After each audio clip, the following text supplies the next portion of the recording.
Good morning, good afternoon, and good evening to you, wherever and whenever you are joining us. Welcome back to our New Year. Season 2 premiere of What Caught My Eye, or WCME Sports. If you're new to us, we like to think of ourselves as the sports show about sports for sports fans. That we get rid of all the politicism, ulterior motives, and other noise that there is, and we talk about what happened on the field of play, on the ice, on the court, on the pitch, whatever it is. We like to dive into those things. Another way I've told people is, 90s Sports Center, but in radio form, because I've also been told that I have a face fit for radio, so this is perfect for us. Before we get started and we get into our top catch, which is the thing that most caught our eye, just a reminder, again, if you are tuning in for the first time for Season 2, or you're coming back after Season 1, make sure that you follow us on all of our social media. That's on X, on Instagram, and on Facebook at WCME_sports. Our episodes can be viewed on YouTube. They can be listened to on Spotify. And new for Season 2, you can now listen to us on iHeartRadio for the very first time. So very cool. Very exciting stuff. All this info can also be found on our website, WCMEsports.com. So, TLDR, WCMEsports.com, at WCME_sports for all of your updates, posts, and content. Now, before we get into it, reminder of who you're dealing with tonight. I am your host, the coach Nick Vesci, joined by the boy Stephen Vesci and the man Stephen Conlow. Don't worry, I didn't forget about you, people. I just wanted to plug our show first. The show comes first. The brand is bigger than the individual. For the brand. Yes. We are the three knuckleheads that will be helping you get through the week that was in sports. Sometimes we have some special guests come on, some experts come on. But tonight for our Season 2 premiere, it's just going to be the three of us. Now, without further ado, our top catch from this past week in the sports world was the College Football National Championship, the FBS National Championship. That took place on Monday night in Atlanta, I believe, right? Yep. Yes. Hot Atlanta. Hot Atlanta, yes. Except it was like 25 degrees. Frigid Yes. Atlanta. And now it's snowing there. But in case you missed it, Ohio State was taking on Notre Dame, or Notre Dame, as they like to call it in some parts of the country. They both got here because we got to witness the first true playoff of the FBS level, where 12 teams entered and one team left, a much more competitive Thunderdome, if you will, of sporting prowess. So we had Ohio State and Notre Dame, who were the 8th seed, I believe Ohio State was, and Notre Dame was the 7th seed, respectively, based off of the format. They started in first-round games, were able to roll up until this point and get to the title game. This was the first title game appearance for Ohio State since 2021, and they were seeking their first title since 2014, so about a 10-11-year drought. But for Notre Dame, it was a little more. They hadn't been to a title game since 2013 when they got shellacked by Alabama, and Manti Te'o's girlfriend dumped him. And they hadn't won a title since 1988 when Lou Holtz was coach there. You know who they beat that year? West Virginia, didn't they? Yes, they did. I believe they injured Major Harris on like the first drive. West Virginia wasn't going to win the national title, though, right? It wasn't a national title game. It was like the Fiesta Bowl. It's like back then. I actually don't know about They didn't have BCS back then. I believe it was you went to the bowl games, and at the end of the bowl games, the writers, the AP press, voted for who they thought was the best team, and that team won the national title. So I believe Notre Dame's title was they beat West Virginia, finished the season probably undefeated, and they got voted national champion by the Associated Press. I believe is how that worked back then. Man, what a long, strange ride it's been. Yes, it is. If you missed the game, it had the makings of a boring game, but then got oddly exciting and slightly arousing, if you will. I will not. No? West Virginia may have won the national title in that. They finished 11-1. Okay, so they could have been voted national champions. They could have been voted national because Notre Dame was 12-0. Was anyone else 12-0? I am not seeing. Man, that would have what a world we would have lived in. But I yeah, know. there was no title game. West Virginia was the number 5 ranked team. There was number 2 Miami 11-1, number 3 Florida State 11-1. Yeah, so basically, West Virginia would have had a decent shot at being voted the number 1 team in the country, which would have given them a natty that year. Correct. Hey, learn something new, right? That's one of our other goals on the show. But hey, Notre Dame, they got the ball to start against Ohio State, and they went on one of the best drives you'll ever see a team go on. It was an 18-play drive. Took nearly 10 minutes to start the first quarter. It culminated in a Riley Leonard rushing touchdown.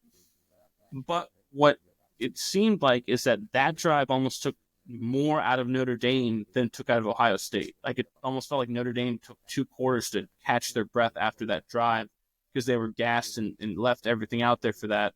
Because then Ohio State routed off 31 unanswered points to go up 31-7. And we're all sitting there going, okay, what's happening here? This can't be another snoozer of a title game, not happening, right?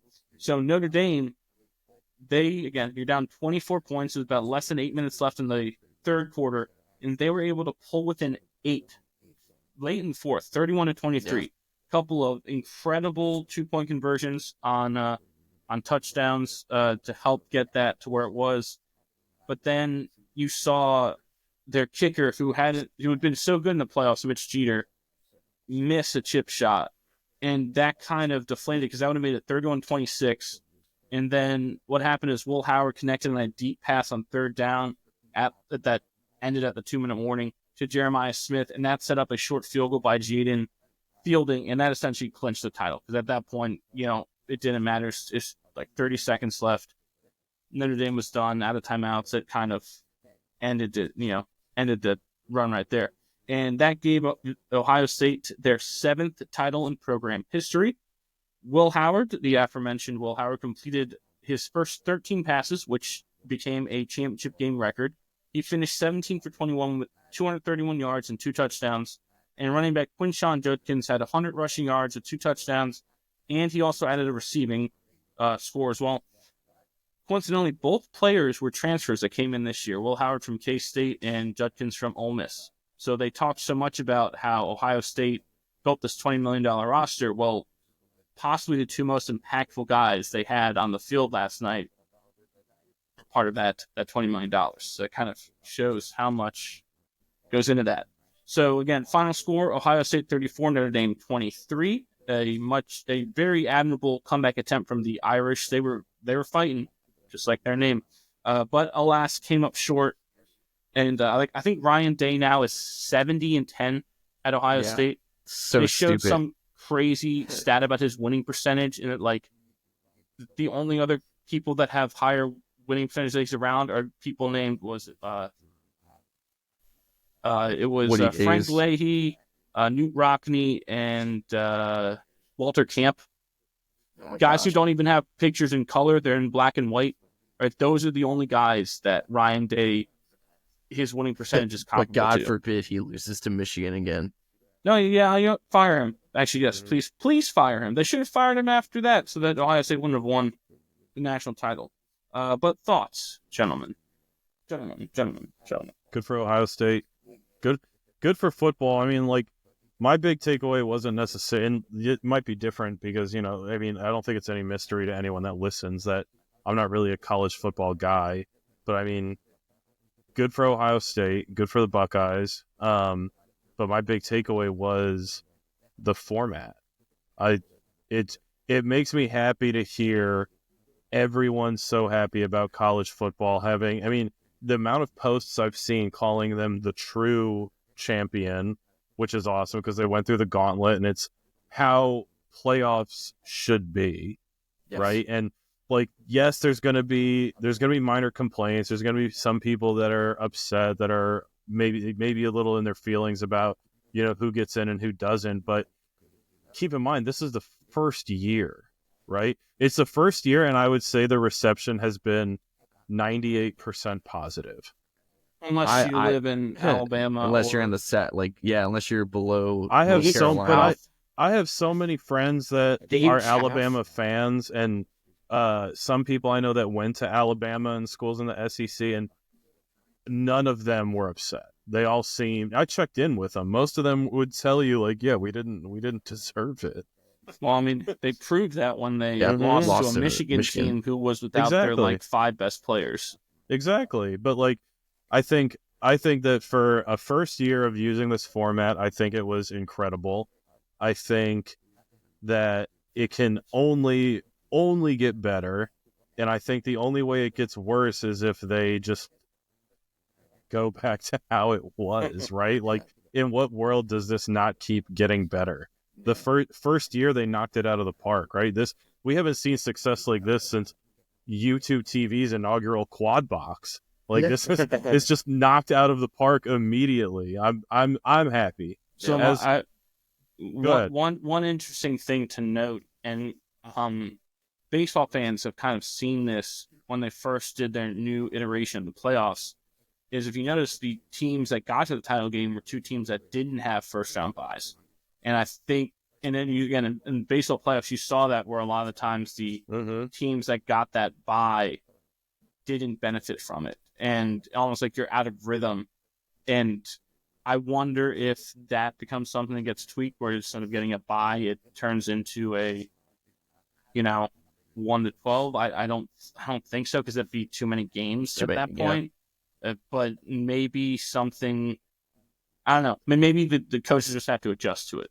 I do think it's telling that the fact that the 4 teams that got the bye didn't progress to the championship game. A little bit about that, though, is that 3 of those teams were underdogs. Arizona State, and Boise State, who, while deservingly got in, probably shouldn't have been in the bye position. If you just did the rankings, like, they get automatic bids for winning their conference, they're in, but they shouldn't be ranked in the 1 through 4 automatically. You should just rank it 1 through 12 as, here's the teams in. Now let's rank them 1 through 12, and let's put the best teams as regardless of conference champions or not.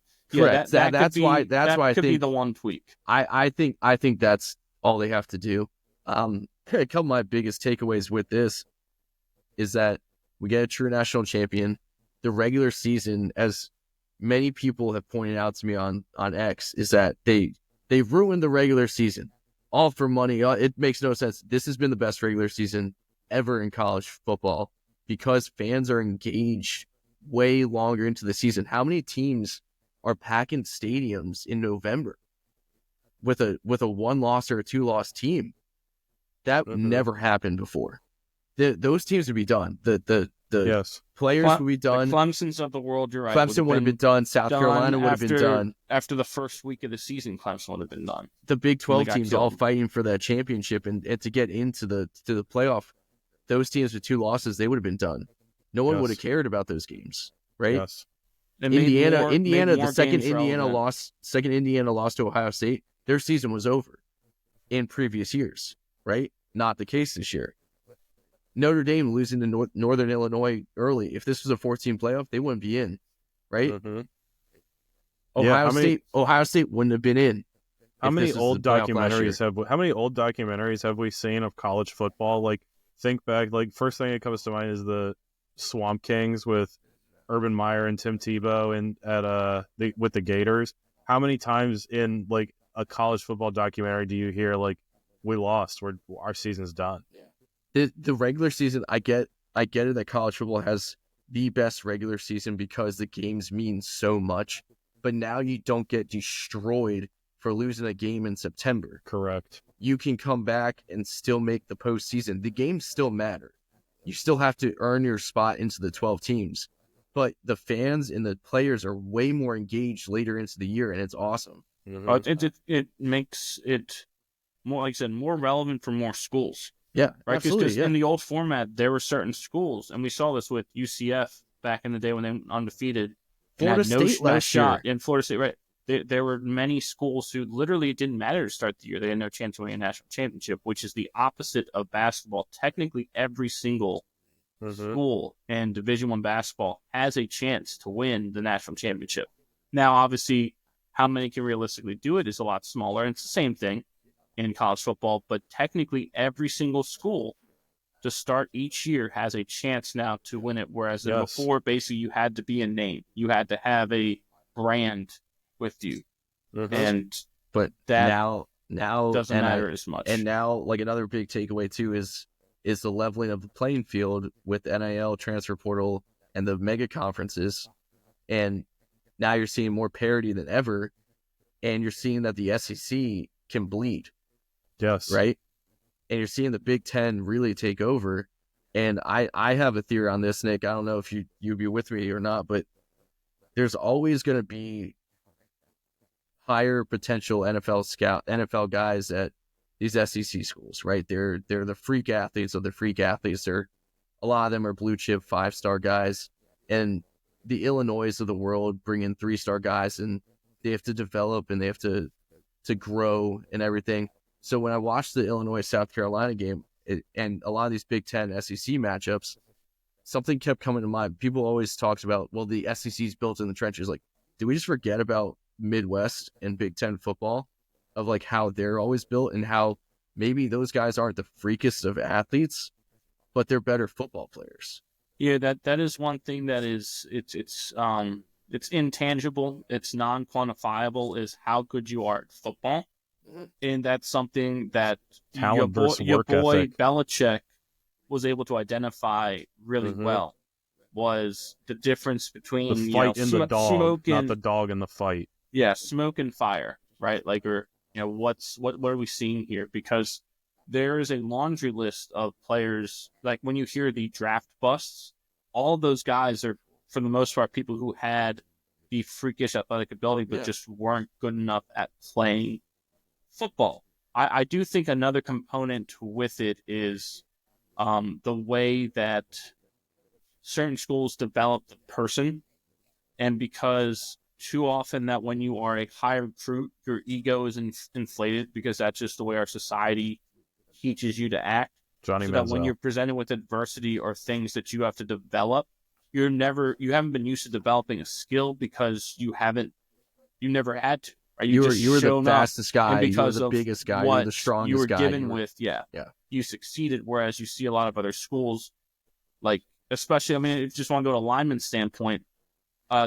there's a very nuanced position group, is offensive line. There are many things that many people cannot understand about what makes a successful, not just lineman, but line, like offensive line, all 5 guys, right?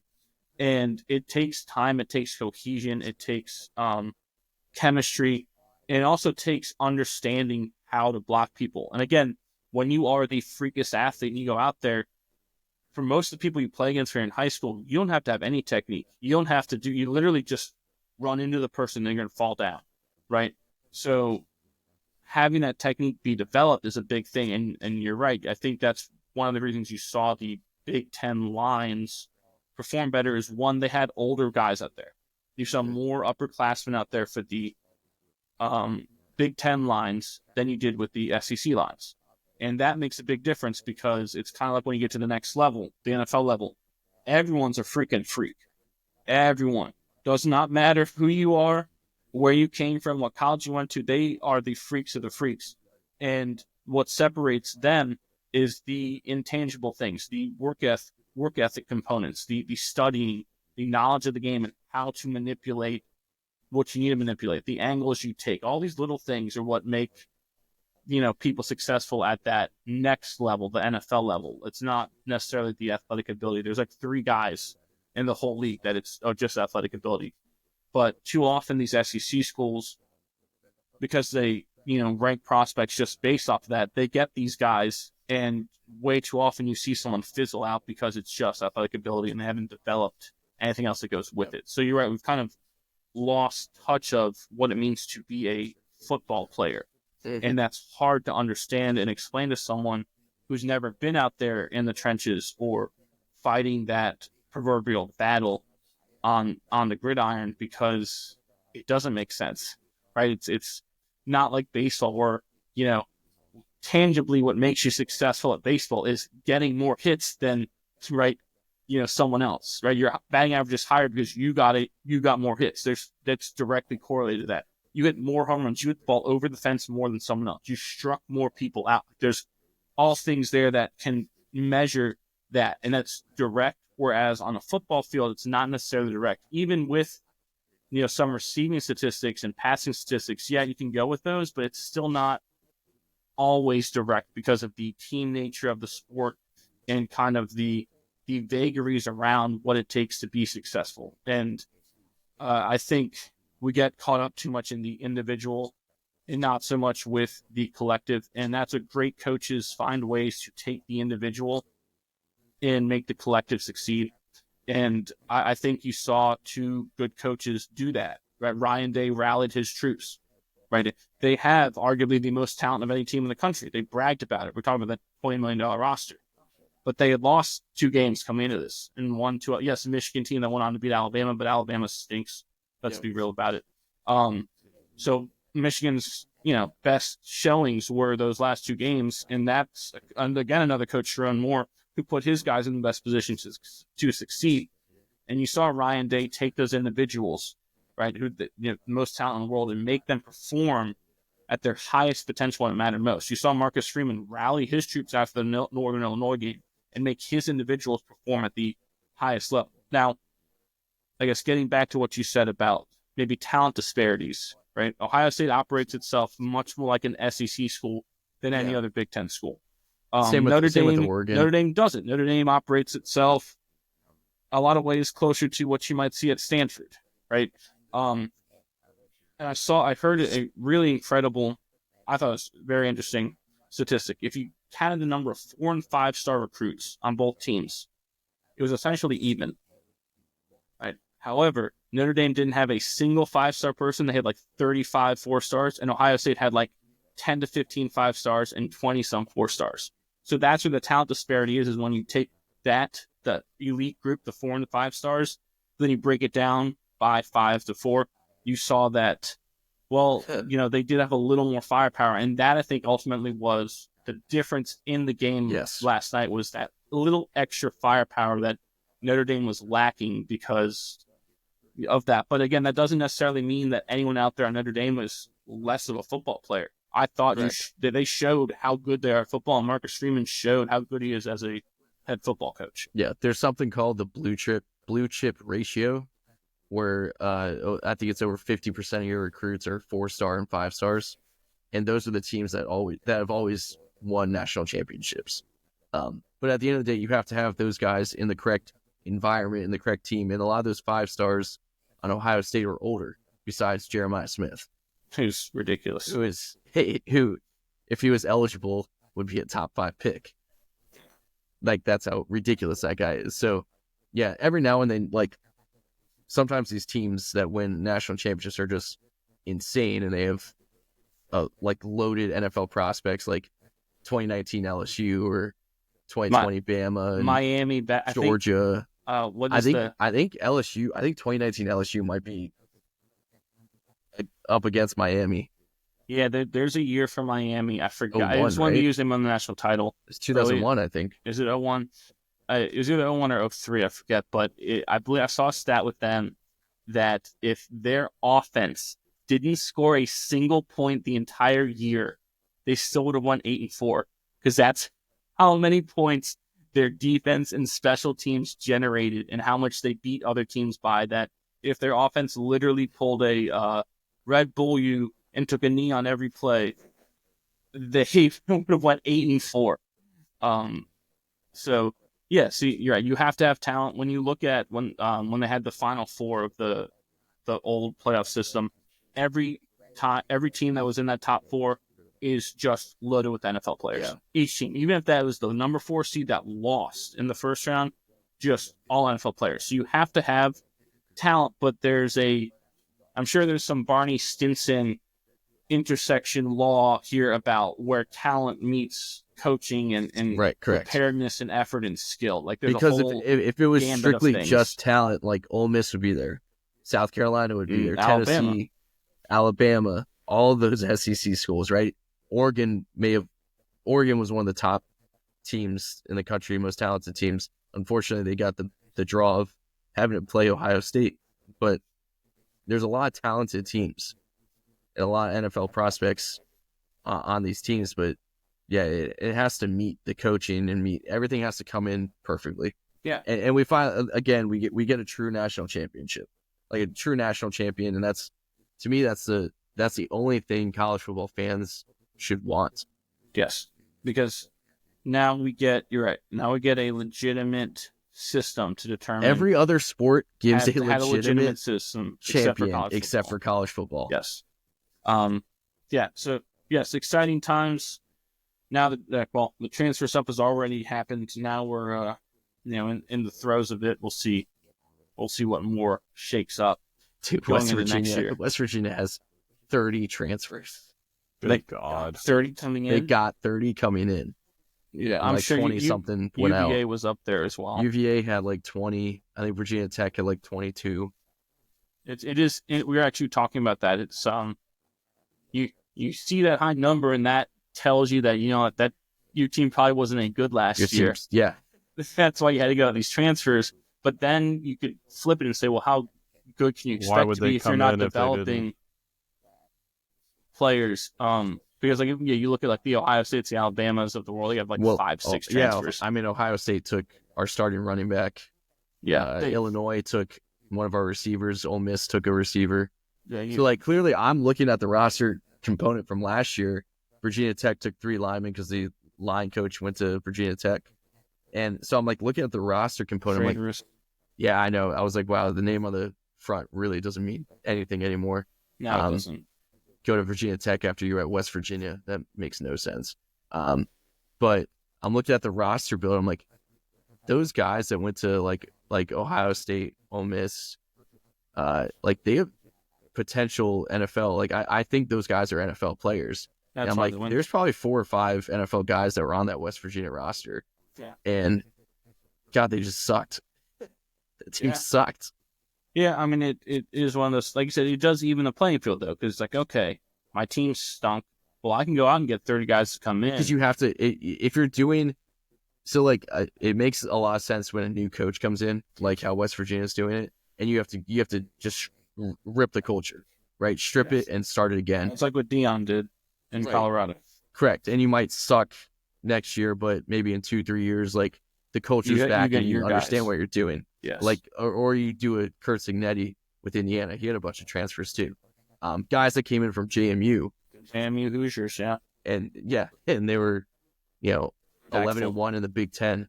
But then you look at teams like UVA where you went 5-7, and now you're transferring and flipping, and now it's like, okay, it's still the same coaching staff. Yeah. But that's the only thing. At least they're trying, though. I will say, at least they're trying to they got there. sizable donations from multiple benefactors of multi-million dollars, and are now up there in like the whole country in terms of some of the highest spending schools. And this is kind of like, well, this is what you got to use it for, right? So we'll see what happens. It is always interesting that now we have free agency in college football. But that does put a bow on our college football season. We'll get looking forward to some of that in the fall. Maybe we'll get some more reporters in the field. We had plenty of them from bowl season that we got to post on our social media. So again, if anyone goes to any games of any sort, send out your pictures, videos our way. We'll post them, give you credit on our socials. Give us a heads up if you're going to a game. We'll send you some stickers and koozies so you can take them and take pictures with them. Yes. That's going to move us on to the NFL playoffs, and also an exciting announcement about a new sponsor that we have for our show. So our NFL segment each week will be sponsored by Lane Switch Consulting, right? So if you're wondering, well, what is that? Here's what it is. Teachers, are you ready to transition out of the classroom and into a career where you feel valued and fulfilled? At Lane Switch Consulting, they specialize in helping educators navigate their journey into new roles beyond teaching. Follow them on LinkedIn at Lane Switch Consulting and on Instagram at LaneSwitch_consulting for tips, success stories, and resources to support your next steps as you pursue a career outside of the classroom. So big shout out to Lane Switch Consulting for sponsoring our NFL segment from here on out. Yeah, that's so cool. Playoff-wise, NFL, we had our divisional round this past weekend, which means our conference championship games are set. In the AFC, we had the Buffalo Bills. No one circles the wagons like they do.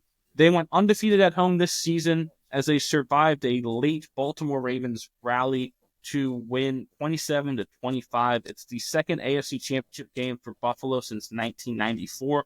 Last time was in 2020. They will be taking on the Kansas City Chiefs, who beat Houston 23-14. It is their 7th straight AFC championship game, which is illogical. Insane. Travis Kelce had notched his 20th career postseason touchdown, which is second all time. I believe it's got to be to Jerry Rice. Yes. But Buffalo and Kansas City will now face each other for the third time in the playoffs since 2020. One of those was the memorable, crazy game where they scored like 7 touchdowns in the last 30 seconds, right? I think it was about that, right? Seems about right. Yeah. That's what changed the overtime rules, right? Yes. Because at that point, it was like everyone was gassed, and Mahomes was just like, "I'll just score. You guys can't stop us." But I thought that was interesting there from the AFC. NFC wise, we had probably the biggest upset this so far in the postseason. The Washington Commanders. Let's go. They took out the number 1 seed Detroit Lions. Go the Commanders. The second quarter of that game, go Commies? Is that what they are? No, go Deers. Oh, the Let's Deers. go Deers. Hail. The second quarter of that Washington-Detroit game featured the most combined points scored in a single quarter in NFL postseason history. Jayden Daniels became the first rookie QB to have 300-plus total yards in his first 2 career playoff games. Washington now makes the NFC Championship game for the first time since 1992, which is the 91 season, as they went on to defeat the Lions 45-31 in Ford Field. Sadly ending Detroit's magical season, but keeping alive a crazy season. Jayden Daniels is now going to look to become the first rookie quarterback to lead his team to the Super Bowl. I don't think any rookies ever gotten to the Super Bowl. I think Brock Purdy got close and lost in that. Yeah, Brock Purdy got to that NFC Championship game. That's when tore his UCL right against Philly, and they had no other quarterbacks, and they basically had to just hand the ball off the whole game. Yeah. And Philly ran them a couple years ago. So Jayden Daniels is going to look to be the first one to ever do that. I believe I also saw a stat that now the longest drought in the NFC East for reaching an NFC Championship game belongs to the Cowboys. They haven't gotten to one since the 96, 98, something like that. Oh Jayden Daniels got there before Dak. That's awesome. And Romo. And Romo, yeah. And Drew Bledsoe, and I'm sure John Kitna probably started the game there. He's starting a game for everyone at some point. But the Commanders will be taking on the Philadelphia Eagles as Saquon Barkley had the 5th best rushing game in postseason history. 26 rushes for 205 yards and 2 touchdowns as the Eagles outlasted the Rams 28-22 in a snowy Lincoln Financial Field. That was a fun game to watch. It almost seemed improbable that LA would keep them that close. So that's a big nod to Frat Stafford and Sean McVay and their team and their defense. Actually, I thought played pretty well. You look at the 205 yards to Saquon, you go, what you even played well? Dude, did you see? It felt like they were making plays out there. Like Saquon was always going to get 200 yards. As long as they gave him the ball 26 times, he was going to get that much, no matter what defense was out there. But Saquon is an absolute animal. Did you see the clip of him? Someone posted a clip of the camera was zoomed in on Jalen Hurts. I think he was lined up in the shotgun, but it was he's getting ready to get down and start the snap count, and he looks over at Saquon, and Saquon the camera's just perfect because the camera's over here, and Jalen has to look away from the camera to look at Saquon, and you can see Saquon, and if you slow his mouth down, he says, "Watch this." And just runs it in for a touchdown. It was awesome. That dude's an animal. Yes, he really is. He's been fantastic.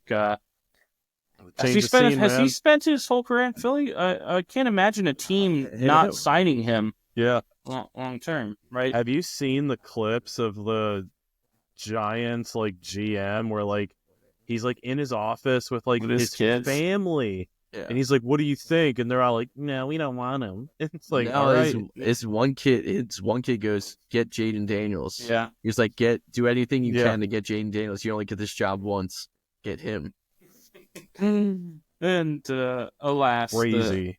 the Giants kept all of their leadership too. Let's keep the same coach who said, "I want Wild. Daniel Jones." Absolutely wild. Yeah, that's you talk about a dumpster fire of an organization. Now that is like that tells you Like- all you need to know about them, and then the culture now in that boat too. Because I was reading a story, a lot of Colts people have been since kind of like Bill Polian left, not been happy with the way things have been run there because they were so savvy. The Peyton Manning years were so savvy in the way they constructed their roster and added and subtracted pieces. And now it Collie seems was a 4th-round pick. Indianapolis Colts know how to draft so well. yes, but now it's become the opposite, right? You have the Anthony Richardson dumpster fire, that's ensuing. And I was reading an article about Dan Skipper, the guy who comes in for the Lions, who's the eligible like tackle, right? And he's been like cut like 30 times from different teams around the league. And he said the Colts was like the worst one because they were the only team that didn't have their GM or head coach come tell him he was cut. He said every other team, you sit down with either the head coach, the GM, or both of them. And he said, no, they didn't have the balls to do it. They sent some random personnel kid to come down and say, oh, by the way, you're fired.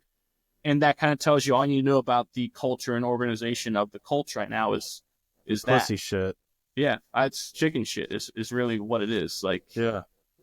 So, yeah, to talk about two organizations that, essentially a generation ago, right? The Manning brothers generation were two of the most well-run organizations, the most competent, well-coached, or teams as well, and now just look like dumpster fires. That's really the best way to put it. Insulting to dumpsters and fire, but it's just the Springfield tire fire. Yeah. So recap postseason wise, our championship games again are set. In the AFC, you have Buffalo traveling to Kansas City to take on the Chiefs. And then in the NFC, you have the Washington Commanders going to play a intra-division game, if you will, against the Philadelphia Eagles. That will be in Philly at the Link. So very intriguing storylines. So we're champions. It's nice not Donovan McNabb. Nice cape. Oh, my mom made it. It's that New Kids on the Block movie we had to give tryouts for you people. Yep, put it in park. What's the I'm loving it. What's the sandwich he plugs? Is it McGriddle? It's an egg sausage McMuffin. I'll find it. Sausage McGriddle. I thought McMuffin. I could have swore it was a McGriddle. I thought it was a McMuffin. Dude, I thought that came out around the same time that a McGriddle came out, and I'm loving it. It's not Donovan McNabb. Cookie. Yeah, you got some Cookie. nice sound, some ASMR coming off that keyboard, Kamlo. Yeah, It's not my normal keyboard. Why don't we get the dead air clip going? Don't give me don't give me shit about the thing. Was that the guy from the Cosby Show? Keep going. I'll find it. I'll mute so you don't have to hear my keyboard, you punks. Okay. Anything else NFL wise before we? Oh yeah. I mean, are we? We said it. We said it like what, week 2? Jayden Daniels is the real deal. Yes. Don't get me wrong. Love Dan Campbell. Love the Lions. I was really rooting for him, but if they had to go, they had to go by the Commanders, and I couldn't be happier. Seeing some of the Commanders or seeing some of the Lions fans at work today, and I'm just did a little check in with them. Hey, how are you guys feeling? I'm not okay. It's the hope. It's the hope that kills you. Yeah, that's exactly right, Nick. It's the hope. Let's see it. But it is what it is. Like I've said it before, and I'll say it again. when the Virginia teams do good, I feel like we're doing good. And so even though I'm not a Commanders fan, I've never claimed to be a Commanders fan, I couldn't be happier for him. Could not be happier for him. Yeah, well, maybe the most impressive thing about Jayden Daniels is not like the numbers he puts up, it's his decision making. He doesn't make poor decisions. He's never, throwing the ball like late over the middle, throwing it into triple coverage and misreading where the safety's going to be, right? He's, or not seeing like a linebacker blitz or drop out of the blitz, right? He's recognizing all of it and he's making sound decisions, and he's always going to keep his team in the game. And he is proven to be very clutch, which is a trait that you can't measure when you go to evaluate someone. Really, like you can see it, but you can't have a number that goes, "Oh, he's 92 on his clutch rating." Like it doesn't work like that. But he's proven to be very composed, which is very rare for a young player, regardless of position. That's the best way to put it. Every talking head, analyst, color commentator, whatever, will all tell you that like. The dude is a cool cucumber in the backfield.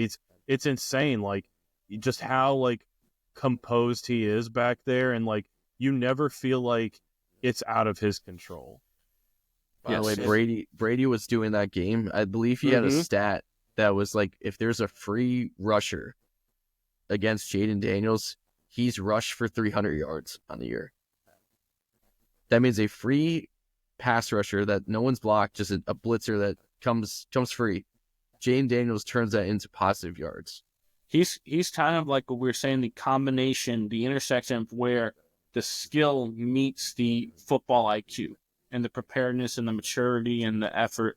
Because I mean that says it right there, right? Apparently your free rusher for just about everyone else should yield a negative play, but he has the athleticism and the know-how and composure to turn it into a positive, and that's the rare part. They kept giving him props in that game, like another great decision to not hand it off and keep it, or a great decision to hand it off, or a great decision to pass.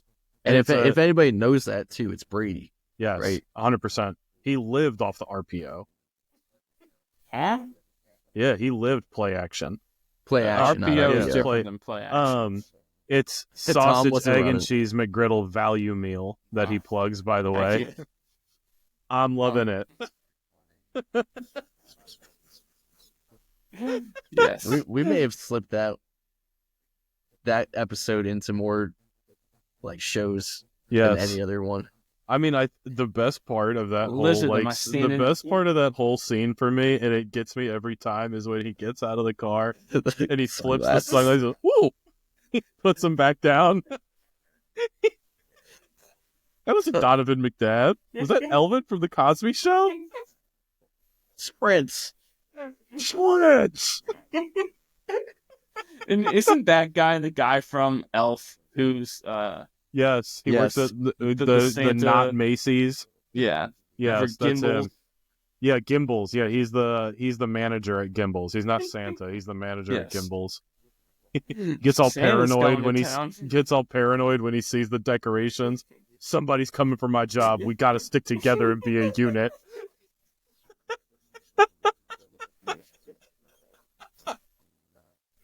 Yes. Oh man, no, I don't have anything else NFL wise though. Boy, no, I'm good. Not good. We're gonna go ahead and move on now to some college basketball. We are in that throes of it now.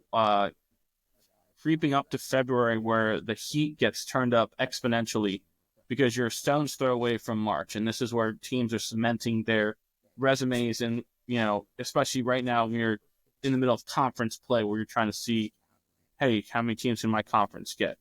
Over this past weekend, from the men's side, there were a ton of big-time ranked matchups and actually a ton of upsets, which was kind of fun to see. So I'm going to start with the Alabama Crimson Tide, number 4 Tide.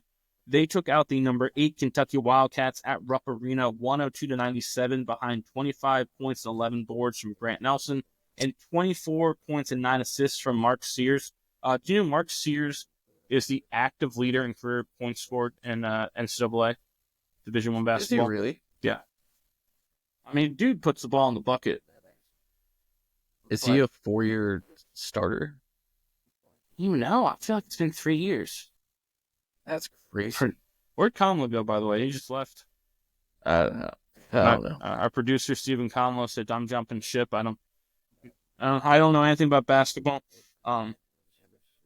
Next one I had for us is for you, boy. Javon Small. He's so good. Had 27 points for WVU to lead all scorers as the Mountaineers took down the number 2 Iowa State Cyclones 64-57 in Morgantown. Javon Small, I believe, was named Big 12 Player of the Week for his performance. He's the front runner for Big 12 Player of the Year. Overall. Yes. He's that good. His numbers are that good, and he's been that important and valuable to West Virginia and what WVU's been able to do this year. That he is, at watching that game, Iowa State's defense, by the way, is incredible. They are so good. And their roster build for Iowa State is like perfect. They have a goon. They have everything. Gotta have a goon. Yeah. And West Virginia's built similarly, but their goon is a guard. Sincere Harris is West Virginia's goon. Just a defensive lockdown player that does all the dirty work. But Javon Small is go-to guy, and he is under control every single time. Like the shots he was making, when he throws it up, like you're like, man, it looks like he might be stuck. Then he throws up a shot, but it's a controlled shot. Every time he puts it up, you're like, okay, but I like this, right?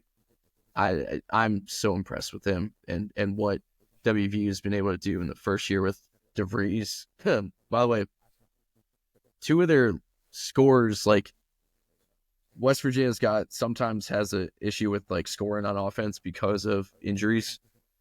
DeVries, the head coach, his son Tucker is an NBA prospect. He's been hurt since early December. They've been Kansas without him. They've been Iowa State without him. Like, to do that is pretty incredible. And Jayden Stone, who hasn't played all year, was like the leading scorer for whatever conference Detroit Mercy's in. He like Horizon League, I think so. He was like a walking bucket, and he was supposed to be another guy. He was supposed to be a 3-headed monster of like scoring with those guys. Instead, those guys are out. Don't know if they're coming back at all. And Javon Small has been taking over, and he's a fun watch. Watching this team play, it's nice watching basketball. Yeah, we haven't watched basketball since Beeline in Morgantown. You got to think. You didn't watch any Huggy Bear? That wasn't basketball. So it's a rock fight. Yeah, that's all. As much as I loved it and like loved the toughness and like Press Virginia and some of the players that came out of there, like Javon Carter, Dax Miles, Tariq Phillip, those guys will always be like Deuce McBride. Those guys will always be some of my favorite Mountaineers ever. But it wasn't bad. It was hard to watch the games. I mean, the fouling, the lack of communication, like the open threes given up, the offense that just got stuck and wouldn't move, and then Carter would have to make something happen. Like, this team plays basketball. They are never in a bad spot. Watch them play defense. It is tough. It is hard-nosed. It is disciplined. It's communicating. It's smart. Every single thing they do on defense is brilliant. Like, and it's nothing complicated. It's just being in the correct positions and playing hard. And then on offense, they're able to actually create open shots and open looks. Like, that's basketball. Yeah. I got to think this victory cemented WVU's punch their ticket to the tourney. Yeah. They're not officially a lock, but they got wins close. over Gonzaga, Kansas, and Iowa State. Not many other schools in the whole country can. Yeah, there's just like, I think they're projected a 5 seed or 4 seed now. They were projected a 7 seed going into that game. There's a guy I follow, JBR Bracketology. He's got like his locks that he does and like teams that he eliminates. By the way, Virginia Tech was eliminated on 12-7.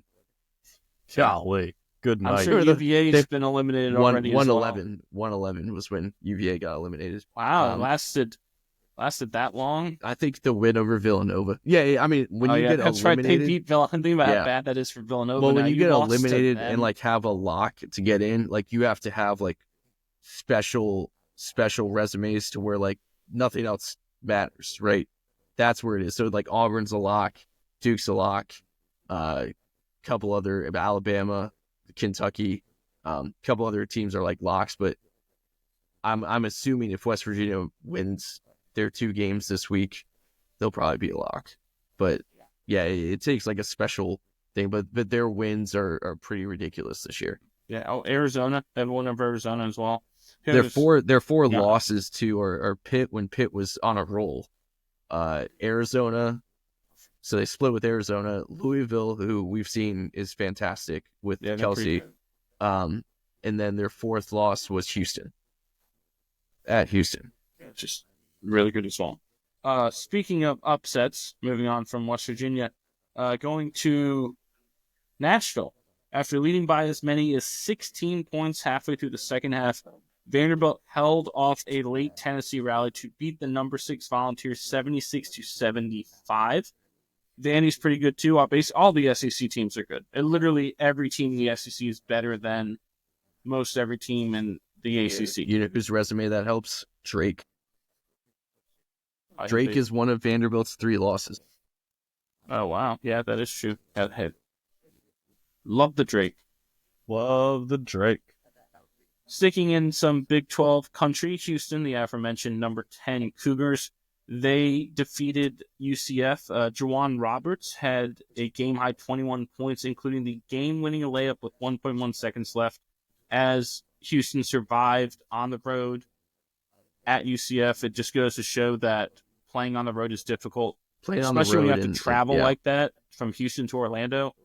Playing on the road is difficult. Does not matter your opponent or who you are. Correct.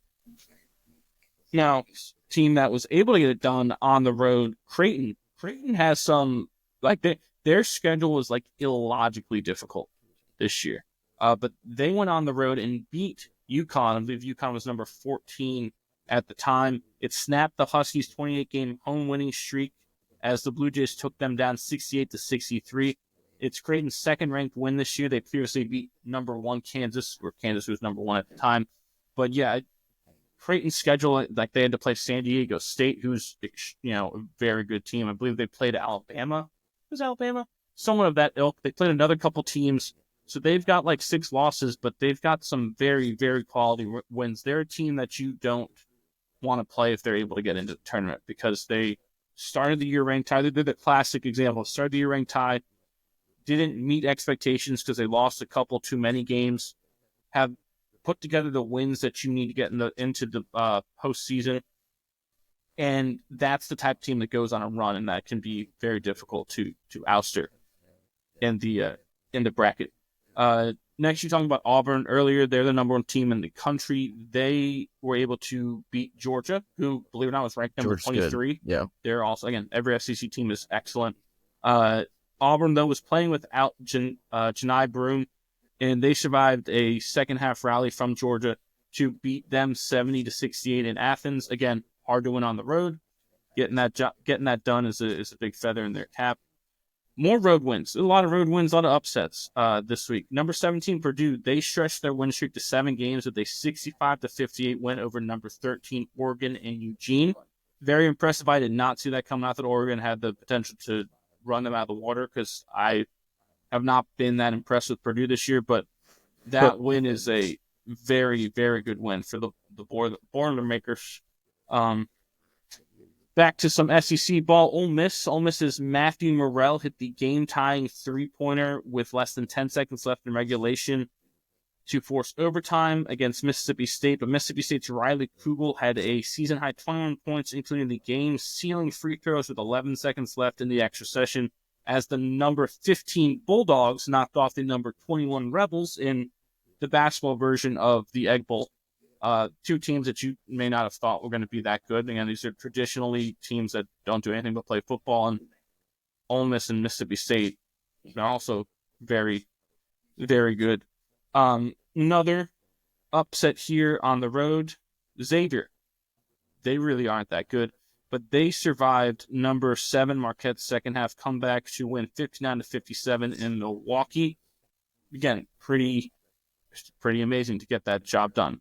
And the last ranked matchup I had was on Sunday, number 12 Michigan State. They were able to ouster number 19 Illinois and East Lansing 80-78. That was a very tight, very back and forth game. That was actually very well played college basketball game against two teams that I think can make some noise. I think Illinois is a dangerous team when they're healthy, and that Michigan State obviously has been playing up to their potential that we really hadn't seen the last few years.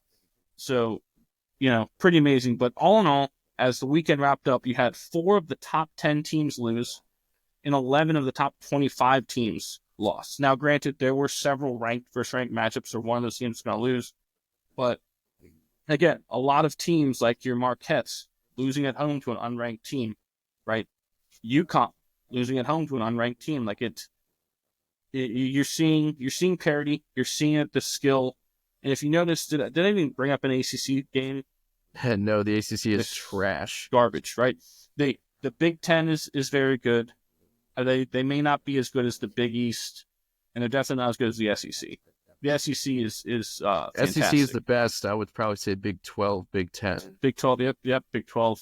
I forgot about them. That's a Freudian slip. That yes, those conferences have you just watch the game, you're like, and then you turn on an ACC game, and it's like, is this Division 2? Like, did we go down the division? Are we watching some high schoolers? Like, it's not good unless you're watching Duke. Yeah, like I said with that JBR bracketology account, all the people that have been eliminated from at-large discussions, there's 8 that are ACC, and it's teams that have a national championship, Final Four, an Elite 8 run in the last 5 years. Yeah, right. UVA, Miami, Virginia Tech, Syracuse, those teams are all eliminated from at-large discussions.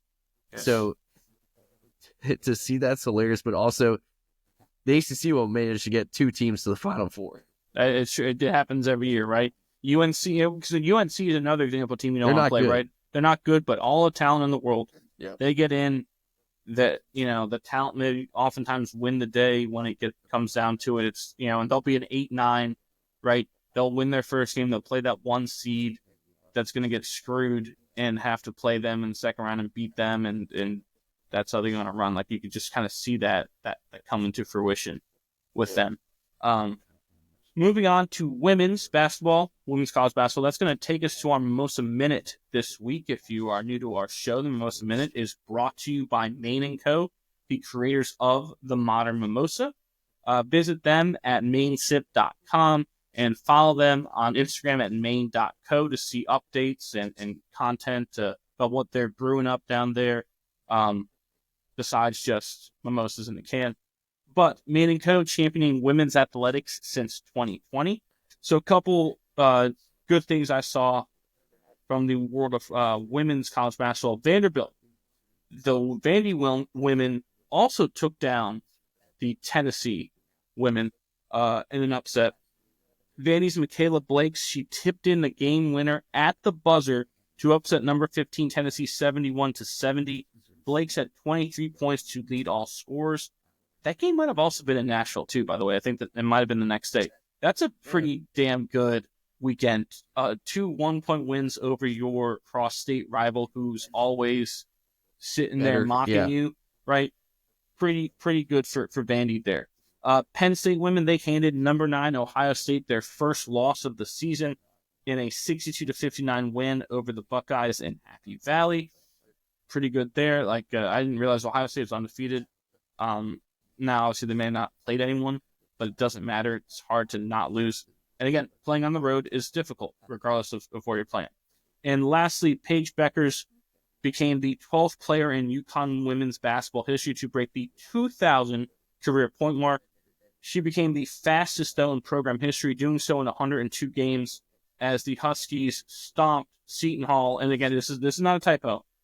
96-36. That is a 60-point victory. Good by night. the way.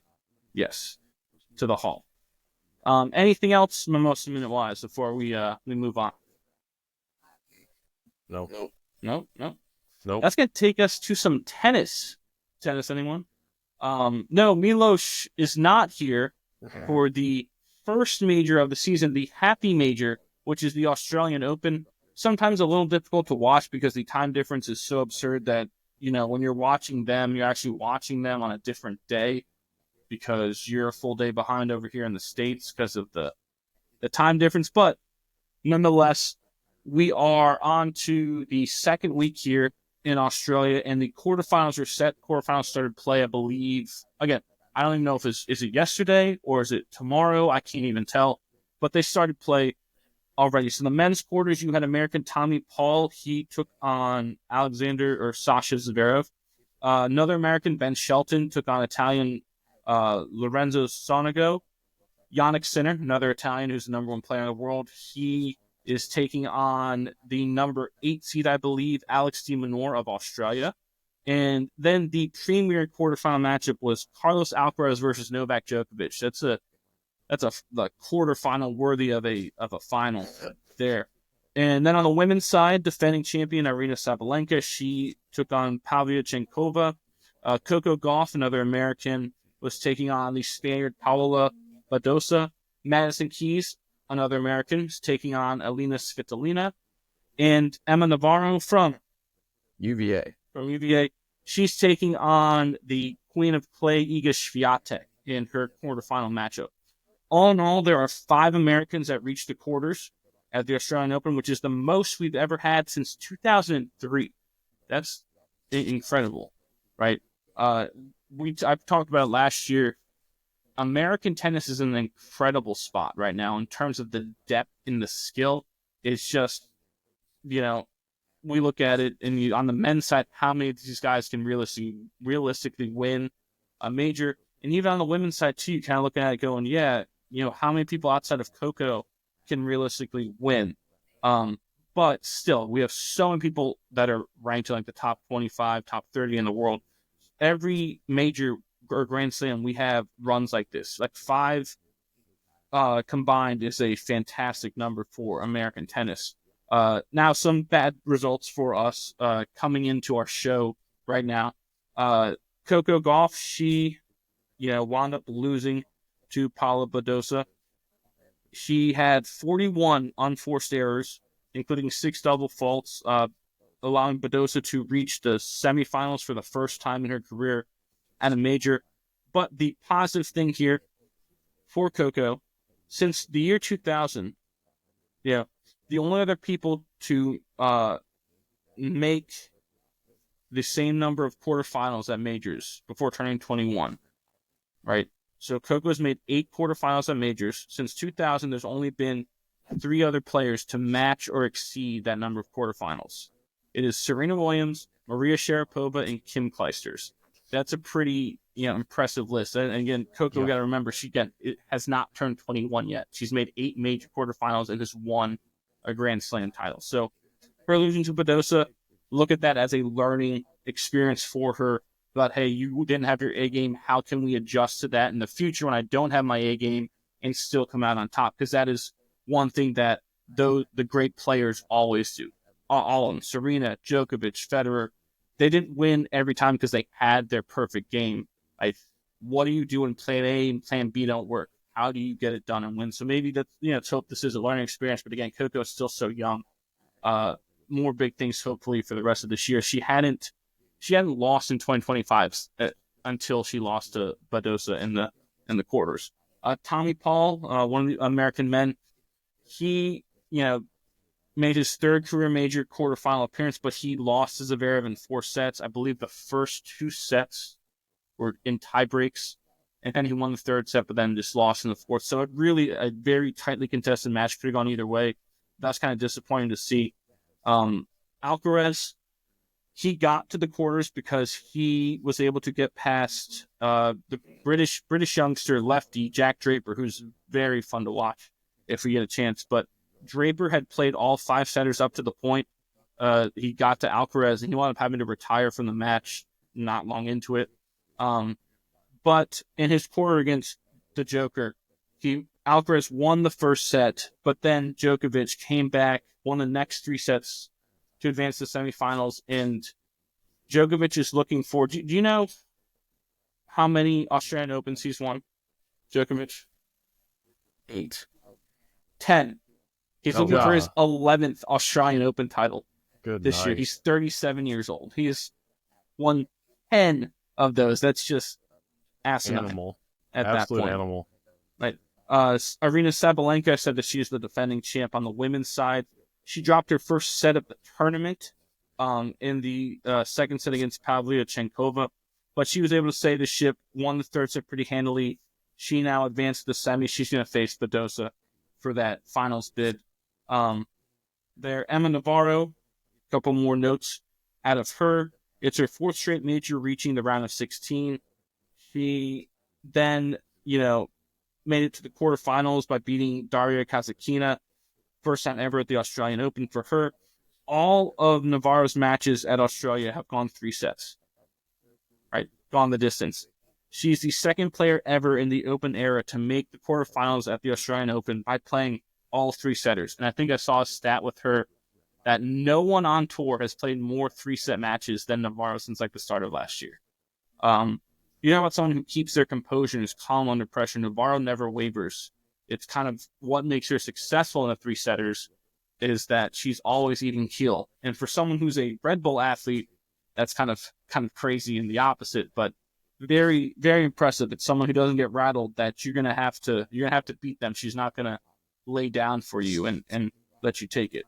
Ben Shelton said that about him before him making the quarters. He got there by defeating number 16 Musetti from Italy in the round of 16. Then he defeated Gael Monfils, who had previously took out top-ranked American man Taylor Fritz, who's U.S. Open finalist. And Shelton made the quarters the second time he's made the quarters at the Australian Open. He did so 2 years ago in 2023. And again, we said he's going to take on Sonego. And Sonego ended the run of one of the young American men phenoms, right? Lerner Tien and Alex Mickelson had themselves some, tournament here. Lerner Tien, again, he got knocked out by Sonego, but Tien defeated number 5 Daniil Medvedev in a crazy 5-setter that took nearly 5 hours, and at 3 a.m. Melbourne time. And then Tien beat Moutet to become the youngest player to make the round of 16. He's 19. Since Rafael Nadal in 2005. Again, he lost to Sonego, but pretty incredible. And yes, his name is Lerner Tien. He's pretty fun to watch. The other, again, young American that made a run is Alex Mickelson. He made the round of 16, first time ever in a major for him. He notched 2 top 20 wins in this tournament, beating number 11 Tsitsipas in the first round, then number 19 Khachanov in round 3. But Mickelson's run came to him, and he lost to De Minaur in the round of 16. But Lerner Tien and Alex Mickelson, look out for them. And then the last one here, because I didn't know, boy, if you want to talk about this, but Madison Keys, she defeated Danielle Collins from UVA in the round of 16, and then defeated former Wimbledon champion Elena Rybakina in 3 sets to make her 11th career Grand Slam quarterfinals. And like I said, she takes on Svitolina. Keys, it's very good to see her playing this well, because someone who, in terms of tennis-wise, is an old veteran, to be ranked in the top 20 and making a run in the major is fun to see. But I thought you might want to say something about your girl Danielle Collins. Yeah, she kind of went viral in her post-match antics and her post-match conference. Basically, amping up the crowd, basically, doing a little like hand to the ear, like can't hear you. Kind of told him to kiss her ass, and then she basically said like, "Kiss his ass, kiss your ass, Happy Hanukkah." She basically was like, "I love the haters. The haters pay me money. Yeah. The more haters come out to watch me lose, the more money I make. So keep doing it." And I was like, "Oh, what a great answer." Yes, I just thought it was hilarious. Yeah, Djokovic came out and said he loved it, which, no surprise, is very Djokovic thing to do. But yeah, I thought you liked that, and you liked that. Yeah, I thought you did. For that. Anything else tennis-wise before we move on? No. All right. The Baseball Hall of Fame ballot was revealed earlier this evening. We saw 3 players get in. It was Ichiro Suzuki, CC Sabathia, and Billy Wagner. I think those are good people to look at. If you're wondering who we would have voted for, we posted that to our socials about who we would have had on our ballot. All of us had all three of those guys. So, yeah, that shouldn't be a surprise there. Any surprise? Are you surprised there weren't more? I'm not. It's hard to get in the Hall of Fame baseball-wise. Getting 3 is really, as far as for baseball fan, good to see, because you don't want to have this shutout where it's like, okay, what are we doing here? There's no one good enough. Like, I wanted to see Andrew Jones. I think he really deserves it. How long has he been on the ballot? I think this was 8th year. Yeah, see, that's the problem. Is that what you get 10 years, right? Yeah. Mm-hmm. Yeah, so that's where I go. If he's deserving, put him in. Why do I have to keep waiting and waiting and waiting? You get, 10 votes, right? You do, yeah. I mean, unless he's a steroid user and you want to wait and see, like, what happens with, like, A-Rod or Manny or one of those guys or Clemens. But Andrew Jones, just put him in. I don't really understand that. I think the issue is it felt like he played his way out of the Hall of Fame because he had such an incredible start and peak, but really didn't do anything after age 29, age 30. And it wasn't because he was injured, right? Like Sandy Koufax didn't played so little, but he left because of debilitating injuries, right? And at his peak. So it wasn't like Andrew Jones got it. If Andrew Jones had gotten a career-ending injury, kind of like Kirby Puckett when Kirby Puckett developed glaucoma, it's arguable that he would have been voted in because you would have looked at that and that been your last thing. I think the weird thing that our mind does of the recency bias, the last things we saw of his career weren't good. It's kind of like how, probably a lot of kids today and a lot of people today, they don't look at Pujols the way they should because your recency bias of the last 10 years of his career aren't any good, but then the first 10 years of his career are better than almost anyone ever, right? So I think that's kind of what Andrew Jones gets into is that. And I heard an interesting argument about, because defensive WAR, right? If you go at Baseball Reference defensive WAR, all time, Andrew Jones is number 2 all time behind Brooks Robinson. Yeah, he's number 1 for center fielders all time, right? But the interesting thing, though, is that his career spanned 2 different eras of stat tracking for defense. So there's like defensive runs saved, and there's some other metric they used before 2002, right? So you have that kind of split up. And so some people think that statistic is inflated because he racked up so much of that other metric. And they point to the fact that he had weak corner outfielders and that maybe his metrics in terms of range are inflated because basically like the Ryan Kleskos of the world just sat there and were bumps on the lock and he got everything, so it made his stuff inflated. I don't know if I buy that. He seems like a guy that if he doesn't get in by the writers, when they have those special committees, the people who played against him are going to be like, this dude is the best center fielder I ever saw and going to vote him in. He seems like that classic example. I do think he'll eventually get in. Because you look at like I said the stat before, he has 10 career Gold Gloves. He has over 400 home runs. The only other people to have that are Ken Griffey Jr., Willie Mays, and Mike Schmidt. I believe that's it, right? So he's in the company of those people. But again, it's this weird thing of when you think about it, he was great for the first part of his career and then nothing. Like he didn't do anything after he turned 29. And that one of the things that writers look for and voters look for is that longevity piece, which he didn't have. But yeah, and his career average, I think, is below 260 as well. So that's another knock.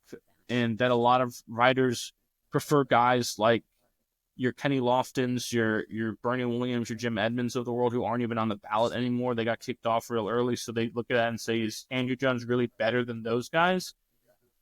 I don't know. I'm with you, boy. I do think so. The combination of the power and the defense, to me, offsets some of the other things, the shortcomings in that. The fact that we haven't, like these center fielders since him, the only ones that not many can match what he did production-wise. Right? I mean, you got Mike Trout, and then do you really have anyone else? There's maybe a couple other guys that produce at that level. Maybe your Adam Jones of the world for a couple years, but he did it for a decade. And that should mean something, even if the last few years of his career, like he didn't have that full longevity piece, but for 10 years he was a premier defensive player for a premier franchise, a team that was winning every year as well, not just some garbage team. So, yeah, I don't know. Interesting.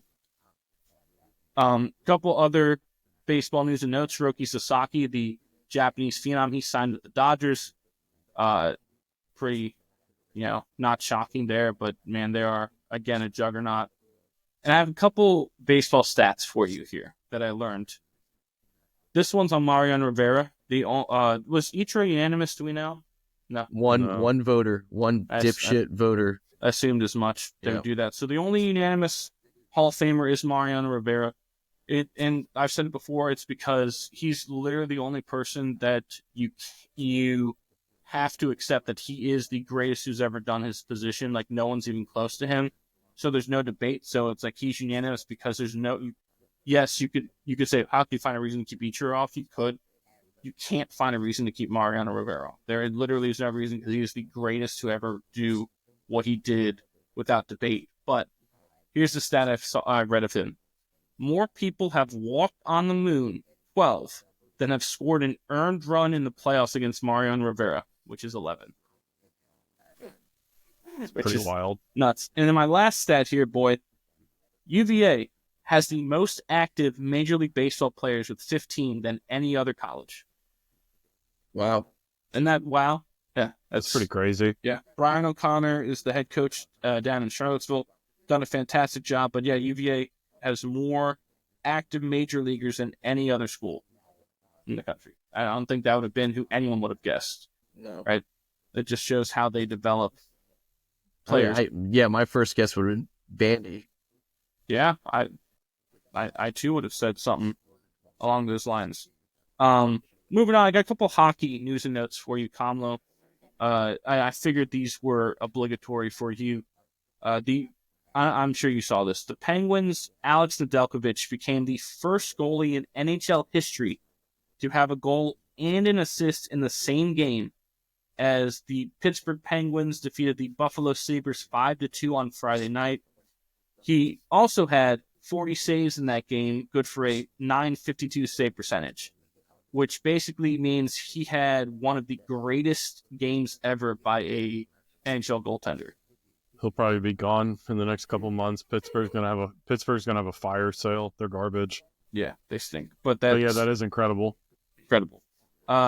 Your boy, the grade 8 Alex Ovechkin, he scored a career goal, .874 in a 1-0 overtime victory at the Ottawa Senators. Ovi, with that goal, set the record for most goalies scored upon, which is 179, breaking a tie with who? What was the stat? I'm sorry, I couldn't hear you over my keyboard. Yeah, I could tell. Alex Ovechkin set the record with that goal in overtime against Ottawa for the most goalies scored upon, most different goalies scored against, with 179, breaking a tie with who? Who previously held that record? It would have been Jágr. Very good. Jaromir Jágr previously had that record. And it does not count the goalies he's been scoring on against in his native Czechia. Yeah.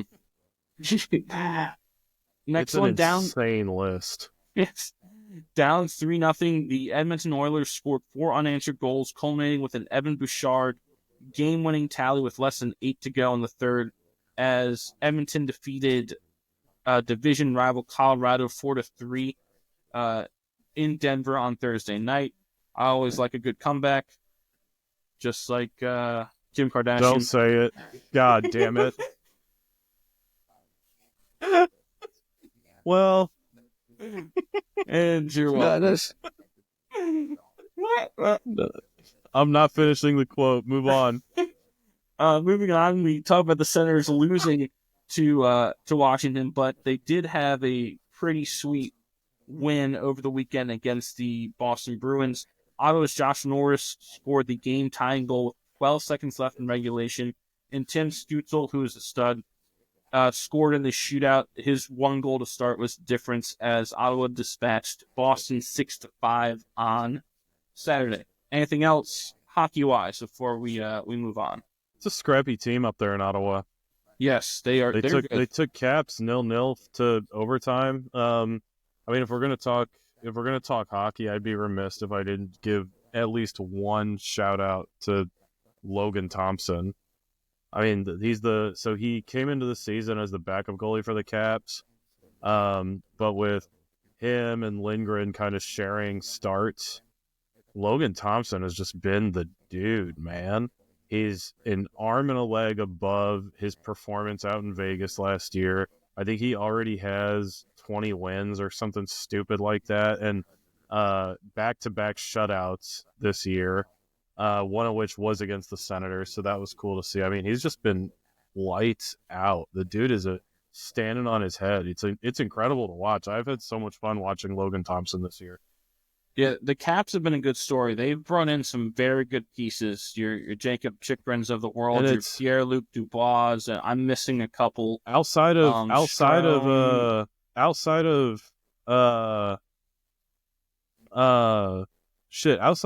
I mean, it was kind of like the Island of Misfit Toys, really. I mean, Pierre-Luc Dubois had a reputation for being a misfit in the LA Kings locker room. Said he didn't really get along with a lot of people.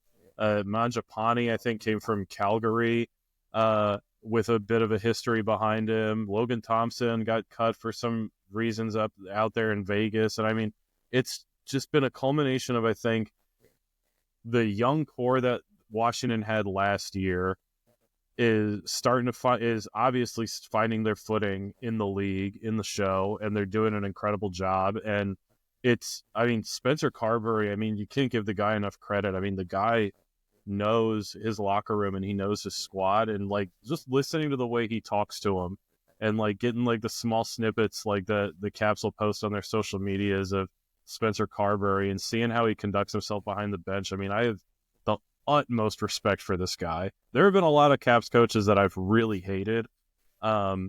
He is not one of them. I'm all in on Spencer Carberry. I'm all in on this team. They look just so good. I mean, 5-on-5 hockey, they're better than the Caps have been in a long time. Yeah, very, very balanced.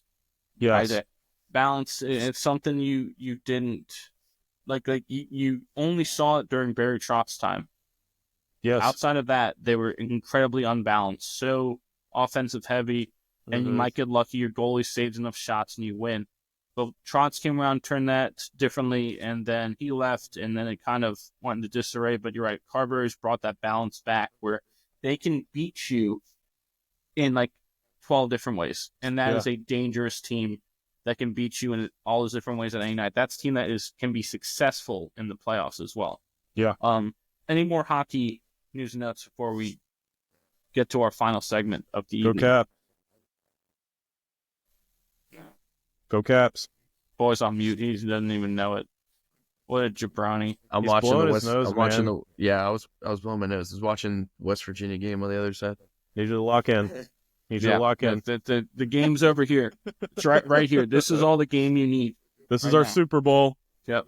Every week. That's going to take us to our final segment of the evening, which is our favorite segment. Again, if you're new to our show, our favorite segment is brought to you, as always, by One Legacy Title and Escrow in Jacksonville, Florida. Visit them at onelegacyflorida.com and follow them on Instagram at onelegacyflorida to see how they can help you with your next house closing. One Legacy Title and Escrow, because your legacy matters. A big shout out to David and Bailey as well for being fantastic reporters in the field over our winter break and holiday break. Some good stuff there for us to post. Thank you, Conmo. Cup's empty. Our favorite segment, again, if you're new to the show, we pick a category each week that we highlight our favorites of that category. Not necessarily who do we think are the best or what the best thing is. It's who, for us as fans, do we find to be our favorite, people we wanted to watch the most. So it's all preference-based. Like I said at the top of the show, this is a show for sports fans, and we try to highlight that your fandom is expressed through your likes and dislikes and your preferences and what you want to see out there on the field and what entertains you, not necessarily what someone else tells you to look at. So for this week, for our favorites category, we went with our favorite quarterbacks of all time. All right, not cornerbacks, but quarterbacks, the ones who take the snap. Anyone want to start? Sure. All right. Honorable mention. I think this might be. I'd imagine this is probably the most shocking for on my list. Honorable mention. I'm gonna go with Drew Brees.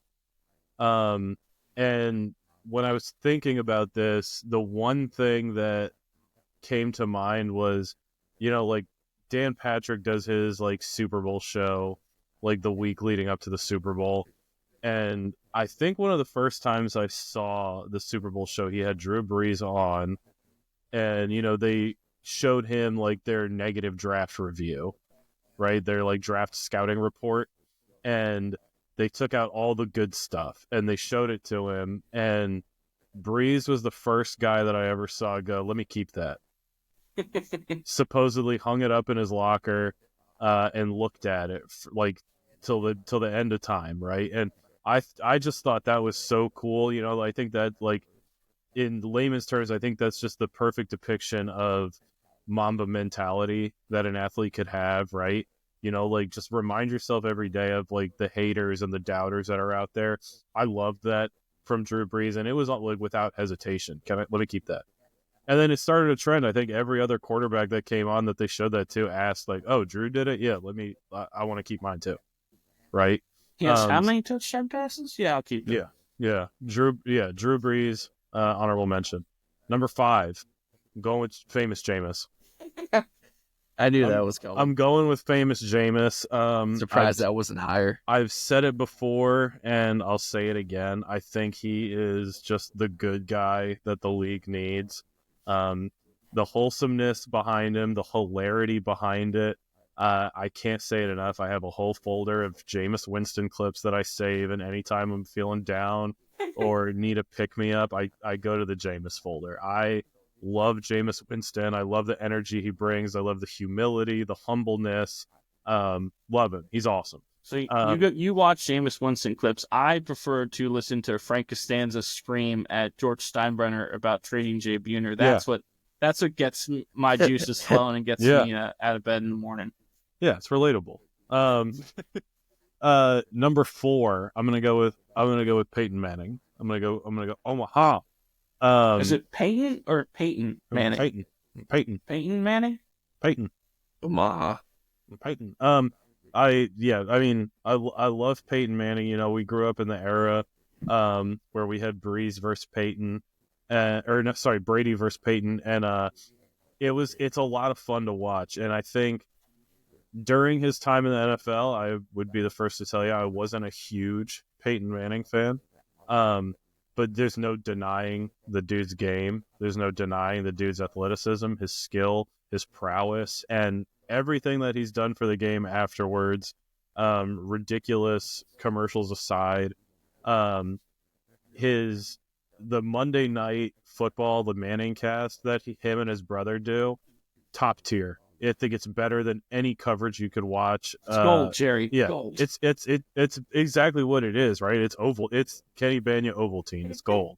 It's the swordfish at Mindy's. It's the best. I'm telling you, it's the best. Puke. That's a funny word. Soup. It's not a meal. The crumbling crackers in it.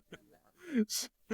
But yeah, Peyton Manning, I've grown to appreciate him the older I've gotten, and everything he continues to do for the sport. Number 3, I guess you could say I've been to this guy's house. I have a picture at his house. I'm gonna go with Joe Montana. Joe Montana? He has a house at the lake. Is he really? He has a house at the lake. I'm not going to dox him or anything, but he has a house at the lake where mom and dad are.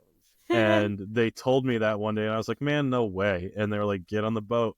Got on the boat, went by it.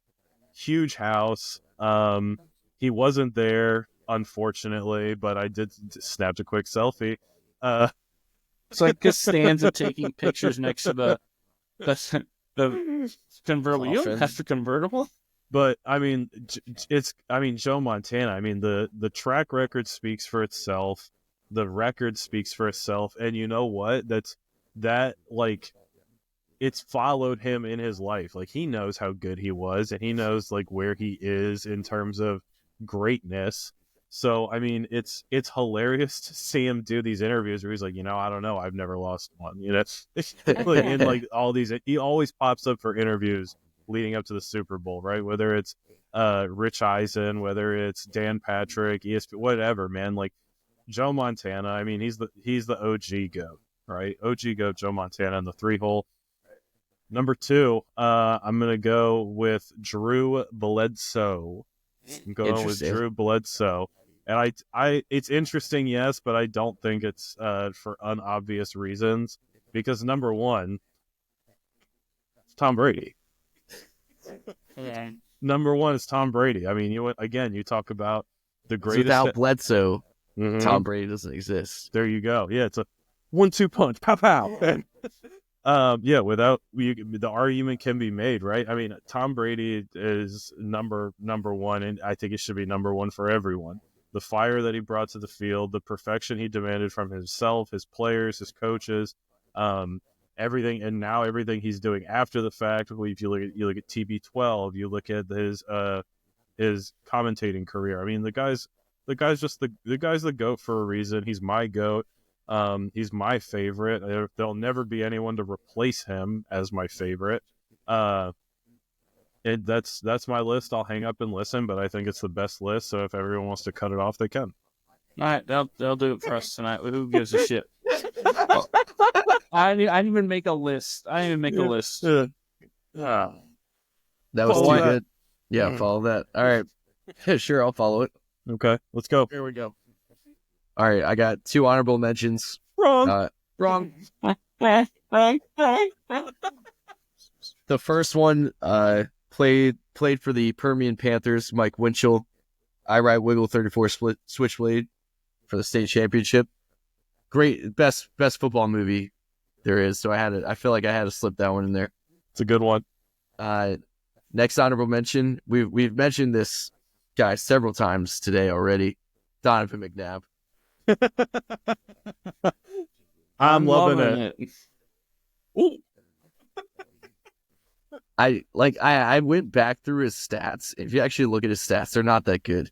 But for some reason, he was like in this like mythological like. It's because the stats of the guys that played during his time were still, like they took more risks and threw the ball downfield more. So like you look at Dante Culpepper and like Jake the Snake Plummer. You look at their stats and you're like, really, this is it? So we become spoiled to the Lamar Jackson 41 touchdowns and 4 picks. Yes. That doesn't happen. I just looked at his completion percentage is 59. It's the same, right? The same thing that we look at that and we go, whoa, what? Because now guys are expected to be 65 to 70% and 30 touchdowns to less than 10 picks. And really, that hadn't existed ever until until Patrick Mahomes came around. It's fair. Yeah. True. Number 5, a local kid, Russell Wilson, junior third, from collegiate. Yes. Really started like paying attention to him when he transferred to Wisconsin, took him to the Rose Bowl. But I think people already forget what he did with Seattle, right? Winning a Super Bowl, then going back to a Super Bowl, and the if you watch his highlight reel, the plays he was making were absolutely insane. Yeah, and one of the best leaders. Line. Yeah. No offensive line. One of the best commercials that he was in too, where he would it would be like some random dipshit commercial, but it would be him showcasing and highlighting the fact that this dude throws accurately on the move, and he was one of the first guys we saw do that. The former baseball player, so I was able to do it. Number 4, Peyton. Mm-hmm. The most cerebral quarterback ever. Yeah. Right. It was more, you gave him multiple plays and he chose what it was. He was an offensive coordinator on the field. I don't think anybody will ever be like Peyton Manning. I think he's the most unique quarterback ever. And obviously That's the commercials and everything. But the SNL skit. The SNL, yeah, that is Do so you want to good. lose? Get open. I didn't say come out. Get back in the porta john. How dare your ass? That's gonna be there forever. Kid's getting a tattoo of his face. Number 3, the guy his rival all those years, touchdown Tom. Love Tom Brady. Mm-hmm. It just, I think it's just like, it's interesting watching the quarterbacks now and like how spoiled we were with the group we had, and watching Tom Brady and Peyton Manning just do their thing and literally master the craft of being a quarterback, the hardest position in sports. And I think we took it for granted, like how good they were. Yes. And just them manipulating defenses, whether it was a pass or a run, right? They knew exactly what to do at all times. Yes. So Tom Brady, there's something about watching him throw the football. Everyone, for some reason, I kept hearing people that would say Tom Brady never had that strong of an arm. I'm like, what are you talking about? Shut you not see an up. absolute missile like attached to his right arm? What are we talking about? Yeah. That dude could sling it, and it was clean. It was always a tight spiral. There was something about watching him throw the football. Number 2, someone who didn't actually have that great of an arm, but made plays all the time, and I believe what has the most yards ever, Drew Brees. Mm-hmm. Does he? Tom didn't pass that? Tom may have passed that, I'll look or it up. touchdowns or something, but Drew Brees constantly told he was too small, couldn't throw the ball far enough, couldn't see over the line, couldn't do this, wasn't athletic enough, whatever it was, and he just made plays. And another guy that was always knew where to go with the football. Tom before passed the him play. Tom passed him. Okay. by 9,000 yards. Number 1, my favorite quarterback from as long as I can remember, Steve Young. Imagine him now. I think people forget about his athleticism. He was a legit dual threat. Like, that's what he was, run first, actually, for a long time. Some of his highlights are absolutely insane. And to do it in that era and everything, he was absolutely electric. Won 3 Super Bowls. Created Terrell Owens because he threw a absolute hospital ball over the middle. T.O. caught for a touchdown to, I think, win the NFC Championship. I still want to play with him. Yeah, I'm not sure. Yeah, he got crushed. Yeah, but Steve Young was always my favorite. I'll hang up and listen. Nice. Good one. So the first name I'm going to throw out here is not on my list, but I felt remiss if I did not say this person's name. I learned about him. So it's an honorable mention. No, it's not. It's just to say it. Just to say it. I learned about him. I think he played in the 50s and 60s. First out. This is the first out. May have the best name ever. Dick Wood. His name is Dick Wood. Richard. He played quarterback. I think he threw like 50-some touchdown passes in his career. Unreal. But I don't Google it, please, kids. I'm not. But Dick Wood, yes, actually played. Now, my honorable mentions, I have 2. I have Chase Daniel from Mizzou, who went on to have an incredible career as a backup quarterback in the NFL.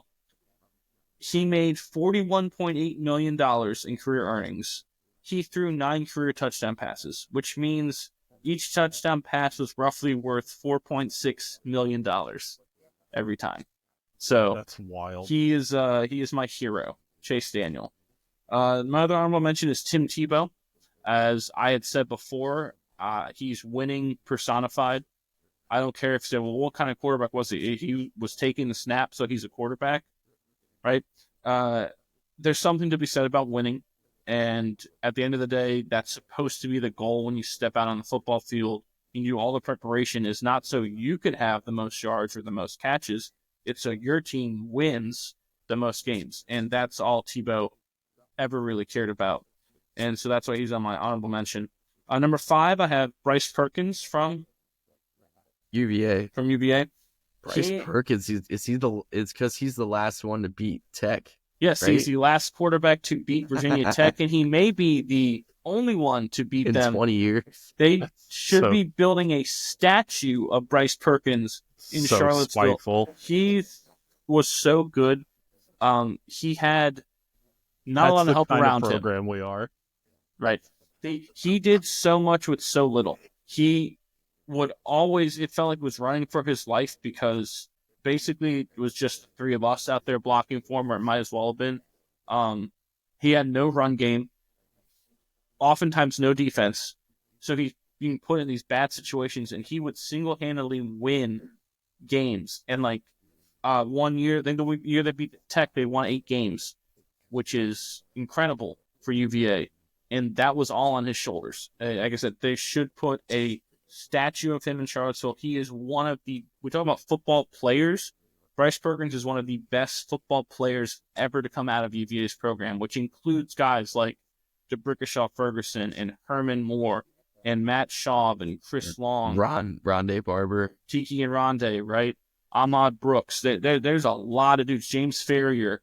But Bryce Perkins is one of the best football players straight up period to ever come out of UVA.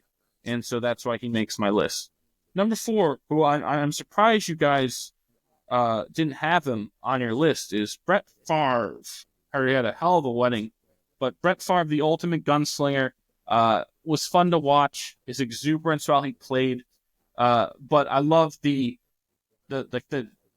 no conscience, right? I'm a huck it. I can fit the ball in this window. I'm going to rip it in there. Just the good old country boy gunslinger. I love that. He's number 4. Wrangler jeans.